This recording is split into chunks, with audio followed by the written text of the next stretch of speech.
Fueron Guado de Pedro y Gómez Alcorta a ver a Milagro Sala y la Secretaría de Derechos Humanos de Pietragala exigió la liberación de Milagro Sala.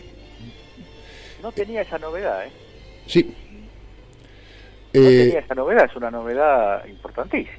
Es muy importante. No tuvo tampoco la de una vez más las cosas repercuten a veces como no nos conviene que repercutan. No, a ver, está en la tapa de Clarín y La Nación que Gómez Alcorta y De Pedro se juntaron o visitaron a Milagro Sala en su casa, pero el epígrafe de esa foto y los títulos hablan de una visita polémica.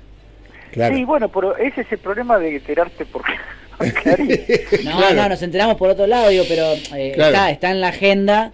Y nos parecía a Barra y a mí esta mañana que inauguraba, no sé si un nuevo tiempo político, pero me parece que se está animando el gobierno a otra cosa. Muy importante, muy importante. Y yo le sumo, no tiene la misma característica, esto es verdaderamente crucial, pero la multa a Edesur es una cosa muy buena, muy fuerte. Ajá. Se puede discutir si no debería ser más, se puede discutir si además de multa no habría que emplazarlos e incluso que habría que expropiarlos. Todo eso es una gama de cosas que hay que ir pensando, porque no puede ser lo que hizo Edesur, lo que hicieron todos. Yo estoy a favor de la multa porque además mi casa la abastece, entre comillas, Edesur. ¿Por qué voy a decir esto? Porque una situación de dificultades técnicas, con esto ya nos tienen bastante podrido, digamos, ¿no? Sí. Pero vamos a aceptar que las dificultades técnicas son dificultades técnicas. Ahora, si a la dificultad que no podés abastecer la luz, le sumás que no te podés comunicar con nadie, que te diga, mirá, hasta hace un tiempo yo llamaba y me decían, está calculado para dentro de 2 horas el regreso. Después duraba 8, 14, sí, lo que fuera, pero por lo menos había alguien que no era un ser humano directamente, sino que era una maquinita que ya la habían programado y que te decía algo, te reconocía tu condición de ser humano, no de usuario de Edesur, porque la condición de usuario de Edesur es evanescente, no te da, la única cosa que refuerza esa relación es la factura. Después no hay ningún otro tipo de gesto que confirme que Edesur te reconoce, digamos. Entonces, y ahora este asunto de Milagro, sumado a unas declaraciones que esas sí las vi de Zaffaroni hablando de Morales como la cloaca más hedionda de la parte de la, ¿cómo fue que dijo es una cloaca de la política en su parte más hedionda, le dijo Zaffaroni a Morales. Yo creo que acá no se puede aceptar el tome y daca entre determinados gestos políticos de Morales, que por otro lado van a durar lo que dure la conveniencia de esos giros en la interna de Juntos por el Cambio, de Juntos, no sé cómo se llama. Sí, lo que pasa es que uno también entiende que digamos, está bien laburar como bueno, no está bien, pero es parte de la política tenerlo a Morales, si sirve, usarlo. Eso sí, eso no tengo ningún, pero el problema es cuando se entrecruza con digamos, yo creo que a Morales hay que hacerle todo tipo de gestos favorables para seguir profundizando, si fuera posible, las dificultades internas de Juntos. Ahora, el costo no puede ser la prisión de una compañera, claro, de un símbolo, no solo de una compañera, de un símbolo de la lucha, un símbolo de la resistencia popular, un símbolo del mundo más íntimo que nosotros queremos sostener, cuya dirección, cuya representación queremos sostener. Lo de Milagro Sala pasa a ser un elemento simbólico clave, y me encanta esta deriva de las cosas, porque finalmente está a tiro de indulto Milagro Sala. Sí. ¿Tiene que ver esto para vos, Edgardo, con el hecho de que, por ejemplo, Morales amagó con una muestra de comprensión hacia el hecho de que la deuda la contrajo Cambiemos y que entonces había que reunirse con el ministro Guzmán y luego le tiraron de las orejas y también se baja de la reunión y entonces el gobierno toma nota y dice, bueno, si ni siquiera negociás o respetás acuerdos, vamos por todo? Sí, yo creo que puede ser eso, pero también puede ser que hay un giro objetivo de la situación, y el giro objetivo de la situación tiene como epicentro la cuestión del Fondo Monetario Internacional. Estamos en una situación política con eje en las tratativas con el fondo, que no deja mucho margen para las zonas grises, no quedan zonas grises, porque entre otras cosas, porque el gobierno de Estados Unidos, por lo menos hasta donde se conoce, vamos a ver qué resultados prácticos, no verbales, sino prácticos, tuvo el encuentro de Blinken el encuentro de Cafiero con Blinken. Vamos a ver qué efectos tiene, pero hasta ahora toda la expectativa de que el fondo había cambiado su política, de que la pandemia obligaba a los organismos de crédito a flexibilizar sus condiciones, toda esa parafernalia que nos tuvieron 2 años con esa cantilena, no tiene ningún signo de realidad. La propuesta del fondo es la misma de siempre, ajustar para tener más dólares para pagarle al fondo. La misma, exactamente como calcada de todas las veces que tuvimos que negociar con el Fondo Monetario Internacional.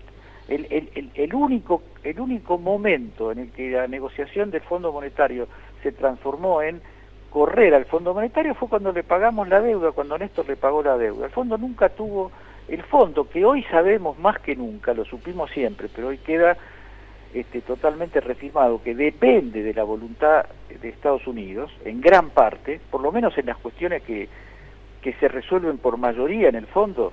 En lo que vota Estados Unidos gana, claro. No es por una cuestión de persuasión, de hegemonía o de prestigio, sino por una cuestión estatutaria, porque sí. El fondo es una organización plutocrática, no democrática. Acá cada tanto viene alguien a decir, Macri le gustaba decir eso, en el fondo son todos los países del mundo que están ahí representados. Sí, están todos los países del mundo, pero hay uno que tiene el 16% del peso del voto. El voto de Estados Unidos vale el 16% de todo lo demás y no se alcanza la mayoría, el mínimo necesario para tomar una decisión, si no está el voto de Estados Unidos. Eso no es una organización democrática, pero más allá de eso, yo creo que empiezan a darse las condiciones, debería haberse trabajado más y mejor, pero eso no es el momento de decirlo. Pero se están dando las condiciones para que el caso de Argentina esté colocado en una agenda mundial, para lo cual habría mucha disposición de muchas estructuras políticos, sociales, no solamente las autodefinidas como de izquierda, sino de diversos organismos, diversas iniciativas, diversas cosas que andan circulando, que tienen como eje, la defensa de las condiciones ecológicas de vida, la defensa de la mujer, la defensa de los inmigrantes, la defensa de los pobres. Recorre el mundo una cantidad de voces que empiezan a afirmarse en un momento entre crítico y catastrófico del mundo, porque este problema, claro, nosotros los argentinos y argentinas estamos muy estremecidos porque nos toca a nosotros ser un poco la vidriera. Y eso no es una situación muy cómoda. Yo no aspiro a que mi país sea vidriera de lo que es una catástrofe, la catástrofe del sistema financiero mundial, la catástrofe del nuevo orden mundial, del orden legal mundial, porque el Fondo Monetario Internacional no es una ocurrencia de Estados Unidos. El Fondo Monetario Internacional es un resultado de la Segunda Guerra y sus propósitos constitutivos no tienen nada que ver con su práctica durante estos casi 80 años.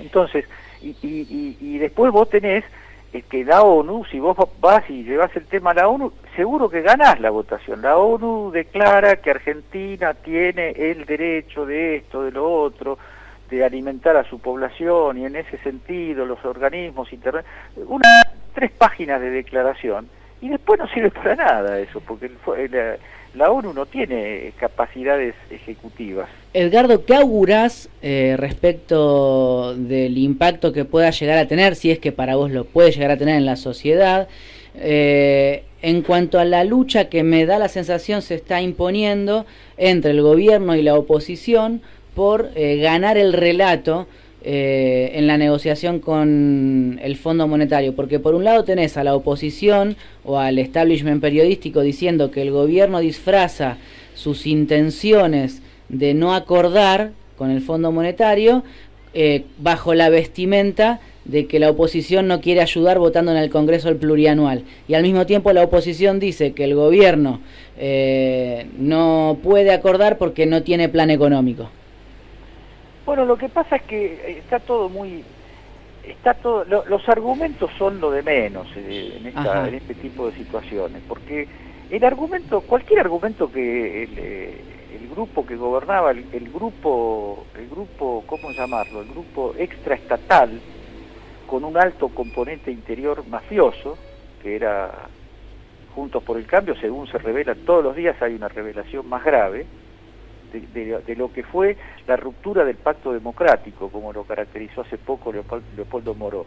Es decir, todo lo que fueron los avances de la convivencia democrática argentina proclamados después de la caída de la dictadura, fueron burlados por el gobierno de Macri. Ahora esta gente que persiguió, que espió, que maltrató, que incumplió todas las normas democráticas y legales, y que además las incumplió en el propio momento de la decisión de abrir una negociación con el Fondo Monetario. Fueron 3 minutos de oratoria brillante del entonces presidente Macri, y no se volvió a hablar del tema, ni en el Congreso, ni en el Poder Judicial, ni en los organismos controladores. No se permitió, se cerró a cal y canto la posibilidad de que nadie pudiera decir algo en contra del acuerdo con el Fondo Monetario. Eso es la gestación del acuerdo. Y después es el acuerdo, y es el modo en que se aplica el acuerdo, que es que no se controla la cuenta capital, y la guita va a la plata va a cambiarse. La dirección de la plata que dio el fondo fue cambiarla por los pesos que los grandes grupos especuladores habían hecho con las LELIQ. Sí. ¿Dónde me hago de dólares? ¿Cómo hago para retirar? Yo gané pesos, pero ¿a dónde voy con los pesos? Y menos con los pesos del momento macrista, digamos. Entonces necesito dólares. Bueno, no hay problema, ustedes van a tener todos los dólares que necesitan. Y hay que representarse camiones llenos de dólares, para ponerlos en la vidriera para que los especuladores se lleven los dólares y lo cambien por pesos. Eso fue la deuda externa contraída por Macri.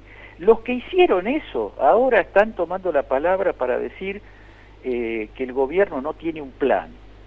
¿Qué quiere decir tener un plan? ¿Qué quiere decir tener un plan? Tener un plan quiere decir tener un plan de ajuste.